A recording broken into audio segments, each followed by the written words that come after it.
So help you God? So help me God. Congratulations, Mr. President. He swept into office on a message of hope and change, becoming the first African American to lead the United States during a tumultuous time in history. Facing 2 wars and the greatest economic turmoil in a generation, Barack Obama pledged from his first moments as president his actions would be ambitious. Starting today, we must pick ourselves up, dust ourselves off, and begin again the work of remaking America. That included a nearly $800 billion economic stimulus plan, auto and bank bailouts, and housing recovery measures.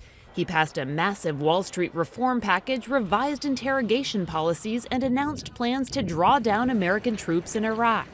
The first 100 days and then the first 2 years was extremely active in terms of getting legislation through. It was a phenomenally productive time. Obama also went to work on another promise. A year after taking office, he signed into law the Affordable Care Act, or Obamacare, providing millions of uninsured Americans health coverage. We are not a nation that scales back its aspirations.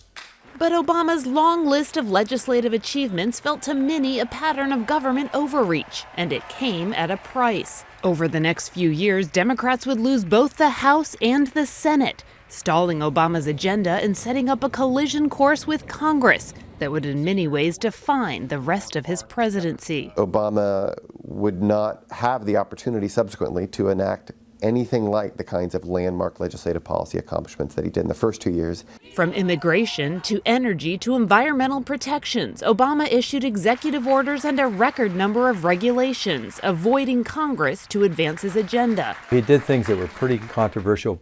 Some people call it a unilateral expansion of power of the president, but he did it because he couldn't get things through Congress. Now, many of those actions are at serious risk, including his signature health care law, as Donald Trump threatens to reverse much of what Obama has enacted. And all illegal executive orders will be immediately terminated.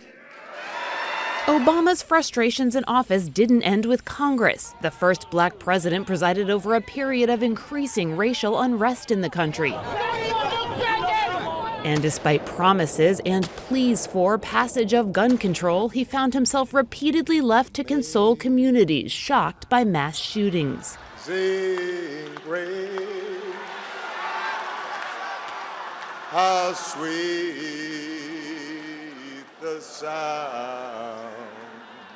Internationally, Obama oversaw the death of Osama bin Laden and ushered in a new era of diplomacy. He reestablished long-severed ties with Cuba and signed a historic nuclear deal with Iran. But Obama will leave office having failed to pass the Trans-Pacific Trade Partnership he's championed. His promise to shut down the Guantanamo Bay prison remains unfulfilled, and he'll pass on a still threatening Islamic State group and a raging civil war in Syria. It has been one of the hardest issues that I've faced as president. That he's been helpless to stop.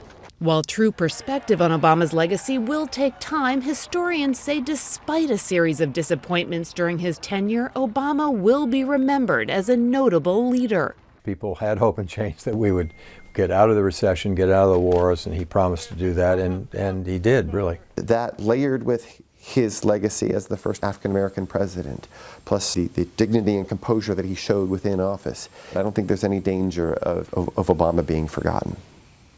God bless you, and God bless the United States of America. Kelly Daschle, Associated Press.